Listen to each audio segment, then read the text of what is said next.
Good morning, everybody. It's cool in South Texas. What a joy, what a pleasure it's been to wake up to cool mornings, to have longer days, to be able to work outside, and to just have this fresh, cool, dry air, because that's one of the things that we are challenged with down here in the South on the coast, is that we have a lot of humidity down here.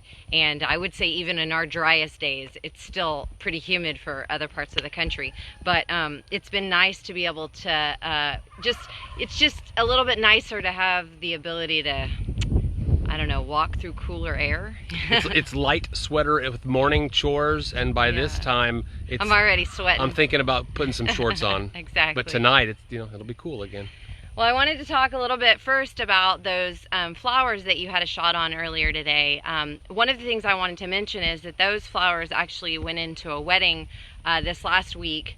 And what I want to talk about today is shortages, and that is a real thing, and it's a real thing happening all over this country. It's happening less and smaller amounts where we live on a port in Texas. We're having more access to things pretty regularly still, and our shipments are coming in maybe a day late, a day or two late. But certain types of things we are beginning to see shortages of, and one of those being cut flowers. And what I'm hearing is that they're coming in really late, and they're coming in really damaged. So that is one indicator to me that the freshest stuff is got to go here. It's got to stay within its closest range of being able to get it to people. The other part of that I really wanted to spend a little bit of time talking about is this idea of what can we do above and beyond growing our own food, because yes, we're growing our own food, and I'm going to talk about some things that I'm harvesting right now that you may have never thought about harvesting.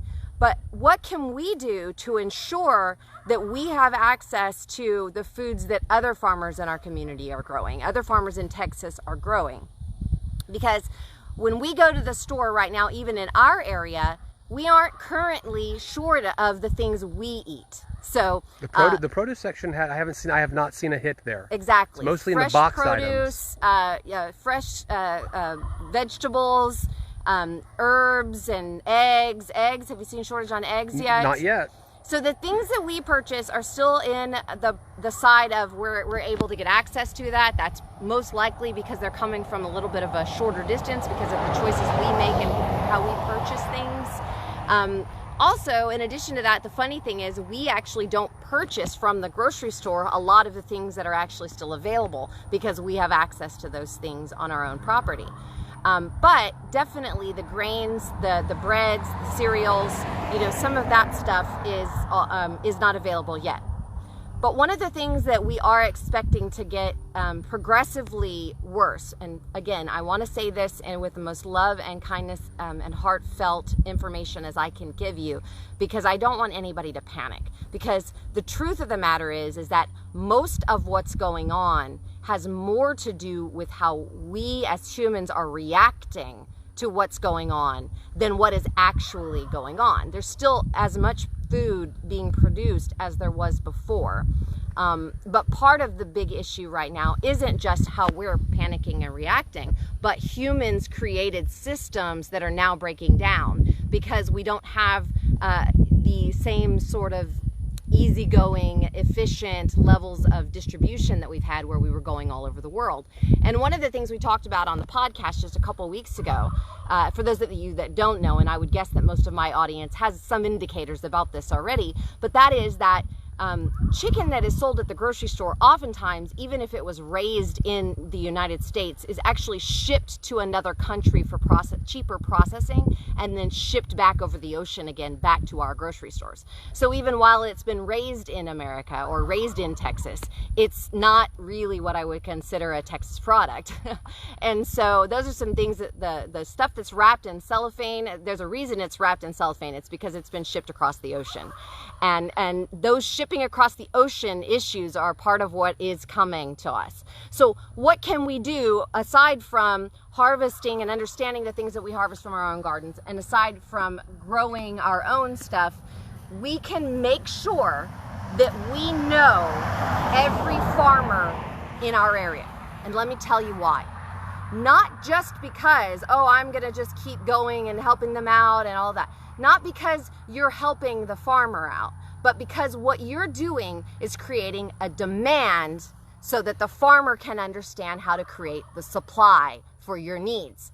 And I promise you that we will not, and I'm super small scale, but able to add some food to many people's plates, we will not be able to hold up the supply to meet the demand in very short amount of time. That will happen very fast. If true produce, vegetables, and things like that become short in our grocery stores, we will not be able to keep up with the supply currently. So what are you going to do about that today?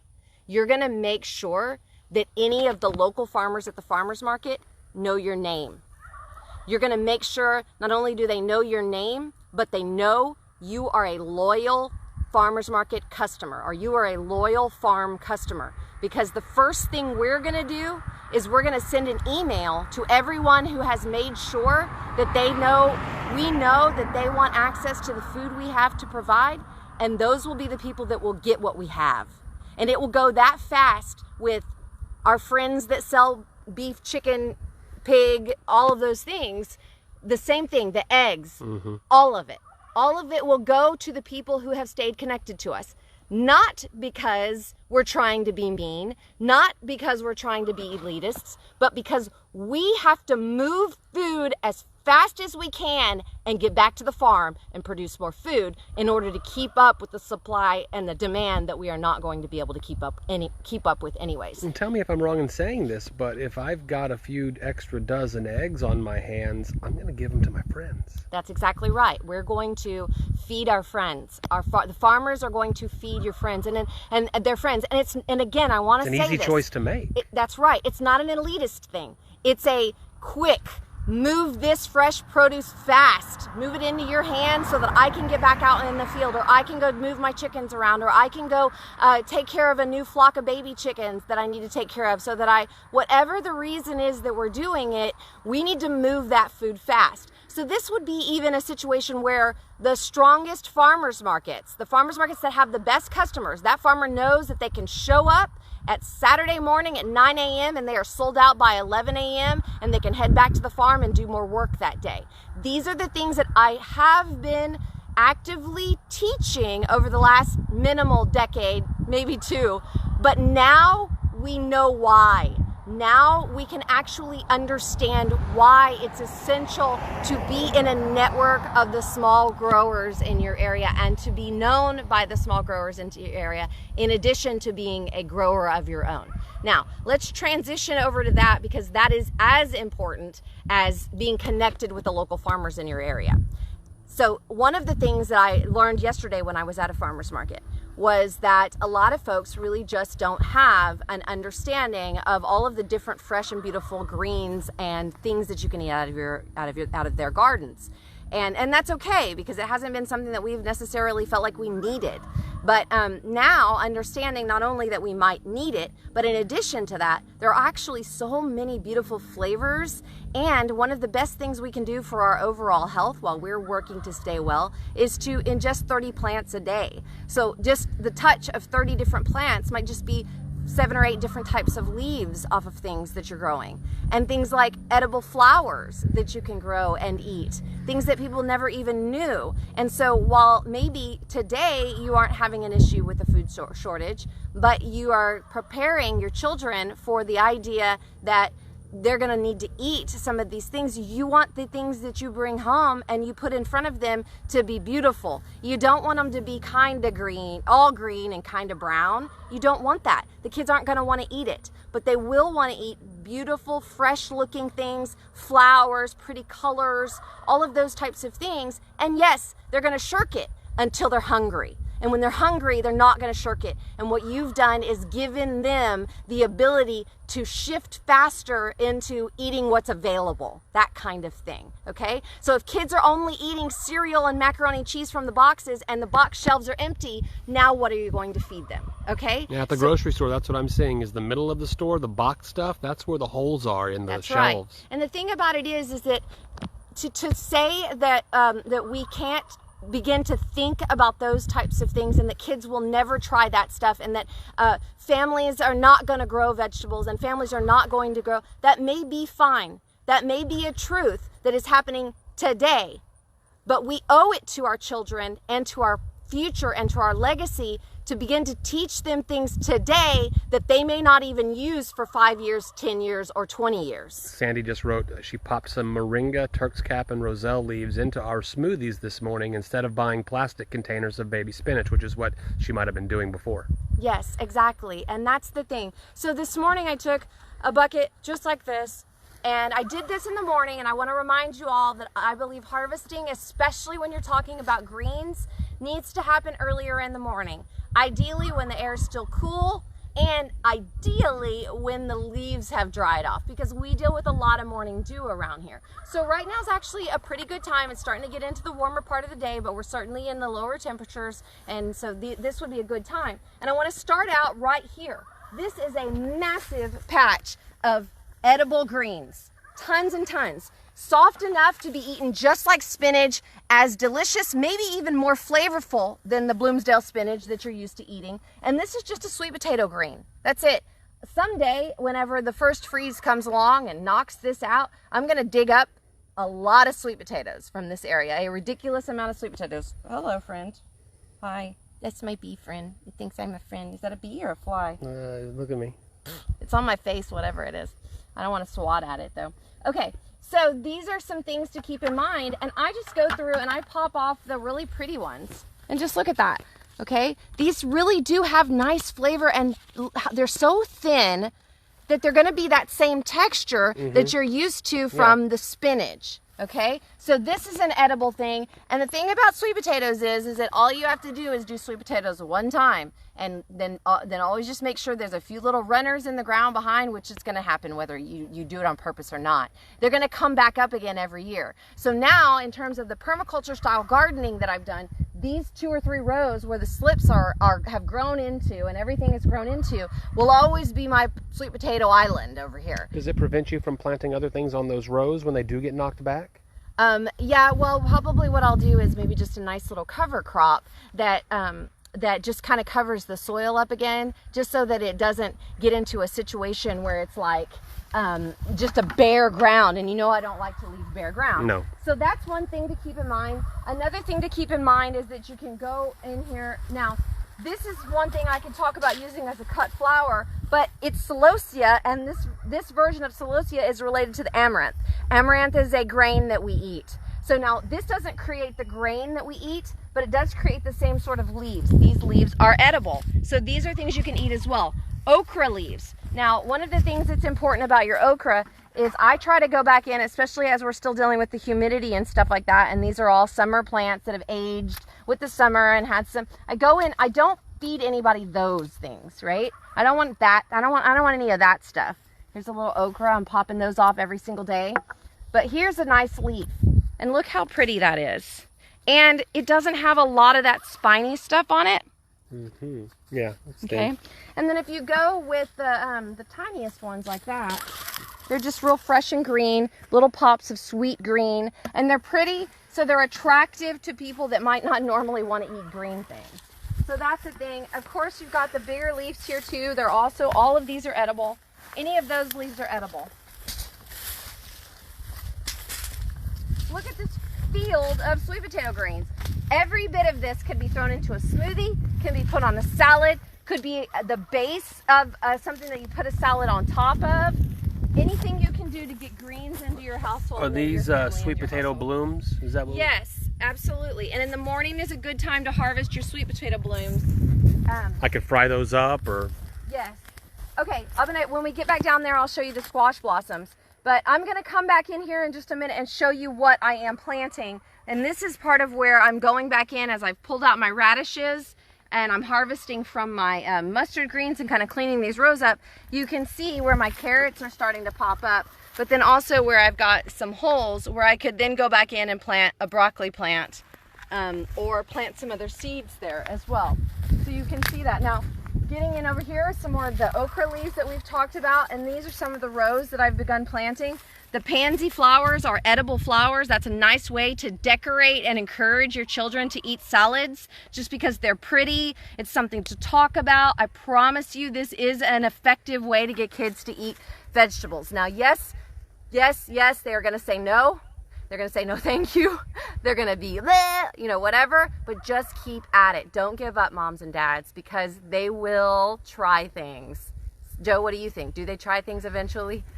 One of the really good things that I learned early on with the kids was that if you get them involved in the meal preparation, not every night, but from time to time, they're more likely to eat that meal because they have a sense of ownership about it. Right, and the reason why this is hey, will you make the salad? Absolutely. I don't want to make the salad, but I will take a few bites of this salad that I made. Yeah, and them getting involved in the growing is definitely a part of that.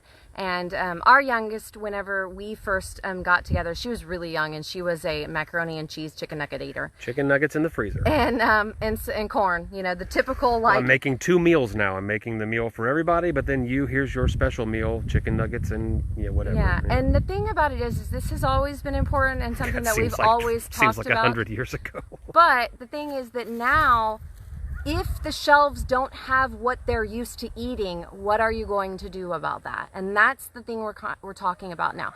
And it's not about panicking. It's not about running to the store and buying all the cereal because you want to not be without cereal.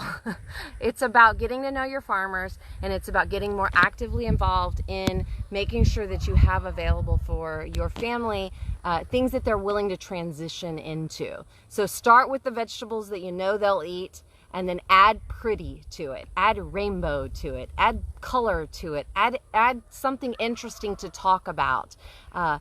All kinds of things like that are a way to do it. Now, here's another example of an edible that is very, very good. Of course, these pods over here make the hibiscus tea. That's been going really well. People are loving that. I sold out of all of my hibiscus, dried and fresh, yesterday at the farmer's market just by giving out hibiscus tea samples. Wasn't that fun? Remind me the name of this plant? This is the roselle. Right.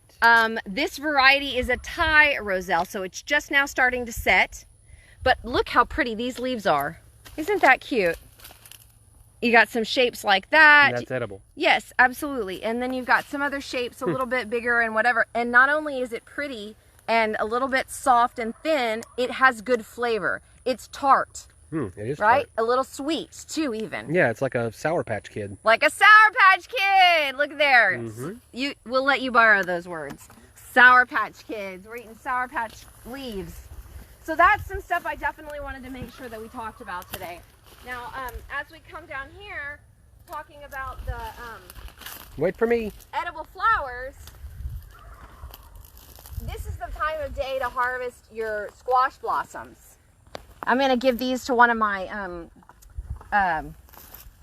larder basket folks. They are interested in having some squash blossoms. Yeah, I was surprised you didn't talk about the larder basket program in terms of food shortage, because those are folks that can already expect food for the next 9 months. Yep, that was basically an investment project, and a way, because what happens for a farmer, and this is a part of making sure your farmers are strong and making sure that you have the access to the food that you need when they have it available. And that is, in the summertime, we don't have any produce to sell. It's too hot. Even if we had anything to sell, we're not harvesting it because it's too miserable to be outside, and we got to get all of our work done within the first hour of the day or the last hour of the evening. So now we're working at 6 a.m. in the morning and 10 p.m. at night. And so we're not harvesting in the summertime, which means our cash flow is really low. And that is also the same exact time of the year that we're buying our plants and buying our seeds. So one of the things I did this year was created Aislynn's Larder, which is an investment program for households and chefs. And within that program, people invested early enough to get me some cash flow in the summertime. And now I have them as my top list of people that are getting harvested for. And in addition to that, they're also getting to tell me what they like and hate. Now, granted, I may push them a little bit to try some things that they don't like as much, but I'm not going to make them eat things they hate. You know what I mean? Are those all sold out, or? Yes, they are sold out. At this point, I'm moving stuff pretty fast. So harvesting these little 5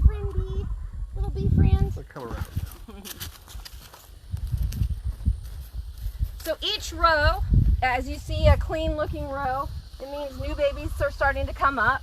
And you are seeing me plant.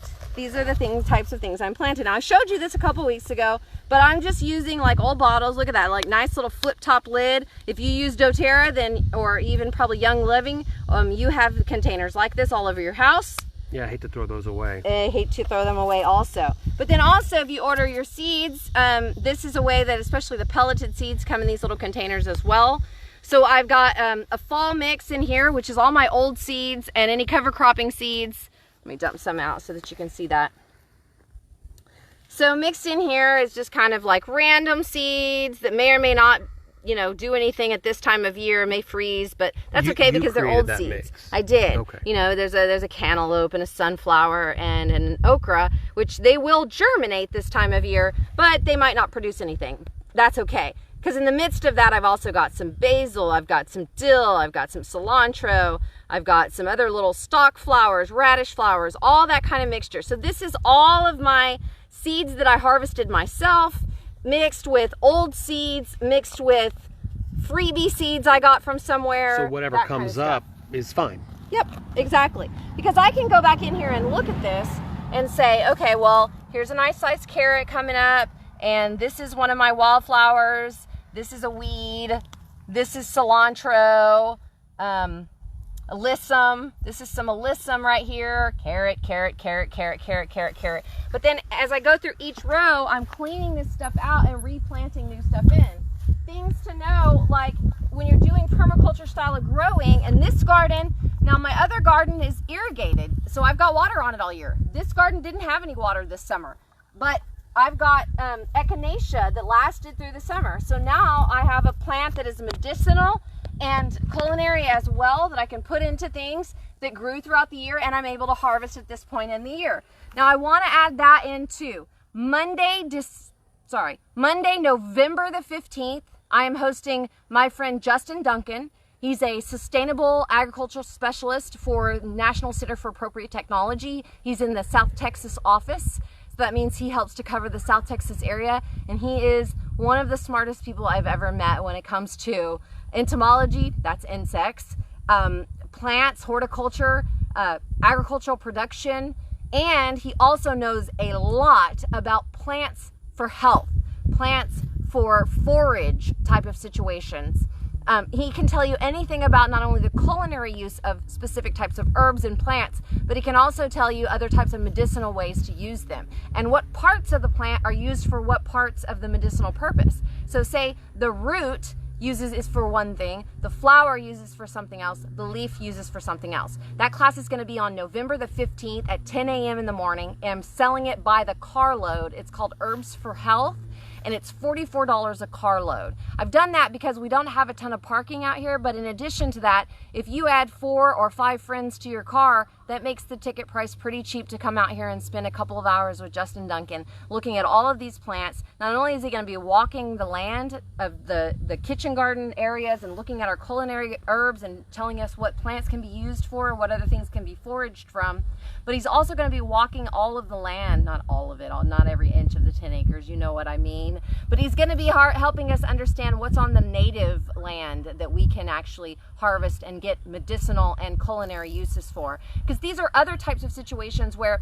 we might run into some shortages of some, and that might not be a long-term shortage, but maybe a few weeks, and you don't have access to a specific type of thing that helps your stomach heal or whatever you do. Well, you might need to know some different herbs for that. So if you're interested in that, I'm going to drop a link to purchase your tickets down in the comments of this as well. Sandy said, I'm so surprised to find a survivor echinacea hidden in some weeds. Always. It always happens. It's so much fun when that happens. I find them, I also find survivor peppers. Do you find survivor peppers? That's always the one. And the best was one year I had this massive area in my front yard in the city, and I had all of these hibiscus plants and all of this stuff growing, and then there in the middle was a habanero I didn't even know was there, and it was like this big, and loaded. It was covered with habanero peppers.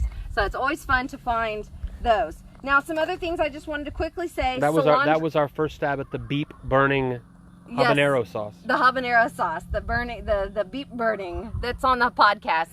We don't beep couple of seasons ago. Cylindra beets are good. They take about 54 days. I'm planting those. Think about that. 54 days. Is it still going to be cool? We are past the point now where the caterpillars, yes, there are still caterpillars, but there are a lot less caterpillars and they are eating a lot less of our stuff. So now's the time to begin planting your soft green leaf things. So Swiss chard, lettuce, spinach, all of that stuff can start going in the ground. More of your mustard greens, any of that kind of stuff. Of course, your beets are going to do better because they're not going to eat the tops with the soft leaves, and then the root will still grow, and then it'll kind of grow back with like crazy leaves. But in the meantime, now the leaves won't get eaten as bad.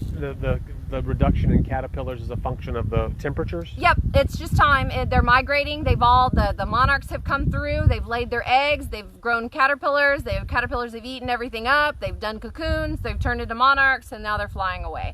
So that's basically how the whole caterpillar season works. So we're almost to the end of the caterpillar season.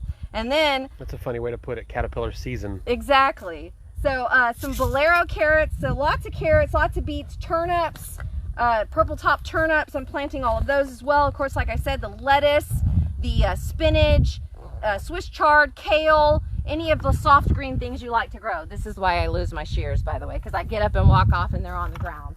All right, let's head back over here. Lots and lots of edible stuff can be pulled out of this. Zinnia flowers are actually edible. Add them to your plants, add them to your salads. It gives kids an interest in trying things out because it's pretty. I know, I'm just going to keep saying that over and over and over again as if you didn't hear me the first time. Okay, so here's what I'm doing in terms of planting right now. I'm going back through this radish row. This one I have some ants that I have to deal with. So the way that I deal with ants, I've been answering this question a lot lately. I literally just blow them out with water. I just take my water hose and there's nothing here in this little section right here that is gonna be really affected by me washing them out. And if you do that over and over again, and you especially make sure that you catch all those larvae that are in there, they move because they don't want to build a house where it keeps getting blown down. You're creating an uncomfortable spot. Right, exactly. I'm creating an uncomfortable spot.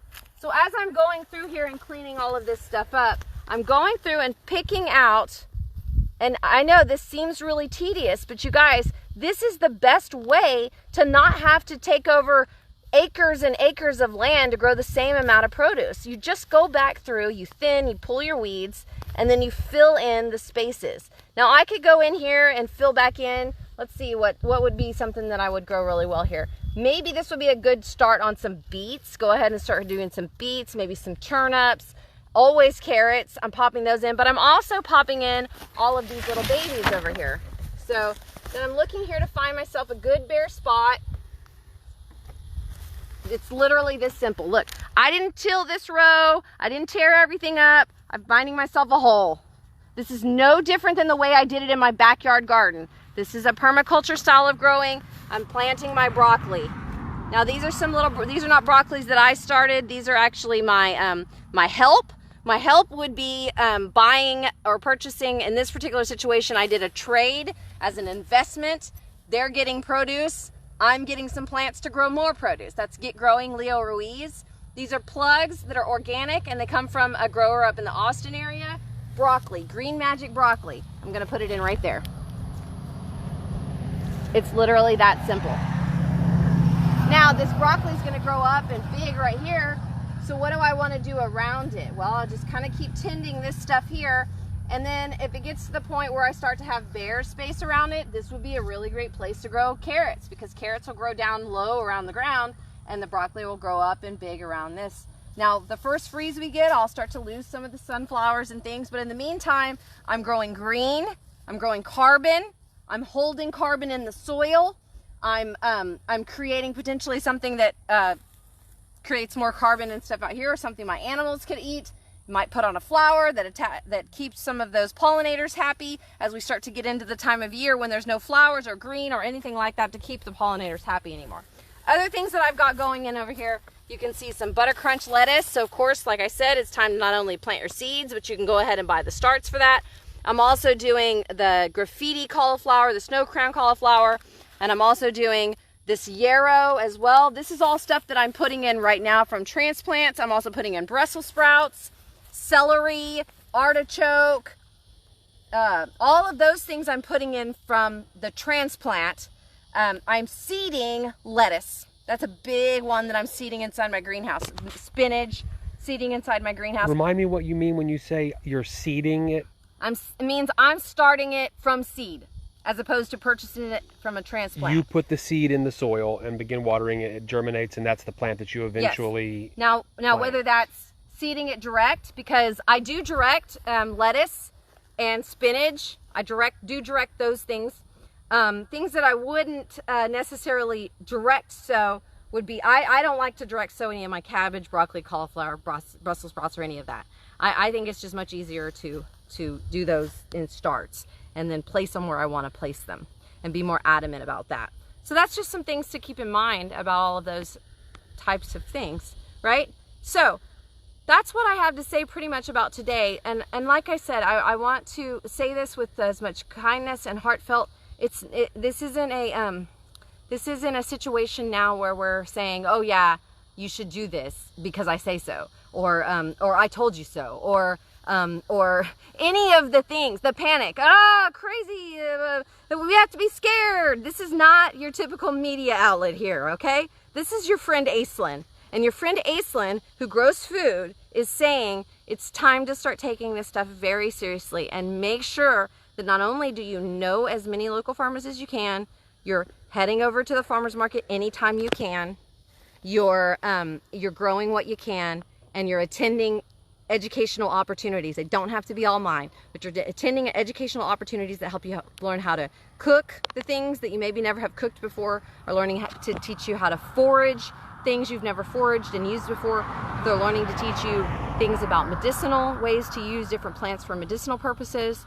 And in addition to that, they're teaching you how to make food attractive to people that aren't interested in eating a lot of vegetables and things like that in their past. And that's what we're doing together. And I'm hoping to inspire you with that today. I look forward to seeing you all in person in the future. I will be not only November the 15th as a class, I also have the beginner gardening workshop that's coming up on November the 20th, another opportunity to learn. Also a park on the land, parking spot is how you purchase your ticket. So same deal, $44, fill your car up and come on out here to the farm. And then in addition to that, I will be at the Rockport Downtown Farmers Market on November the 13th, I think. It's a Saturday. It's the second Saturday in November, whichever day that is. That's the 13th. Awesome. I love you guys. I hope you have the best day ever. If you ever have any questions or concerns, please be sure to just send me a message and tell your friends about what's going on over here. And if you see people looking for things, let them know I'm a resource that can help out. See you soon.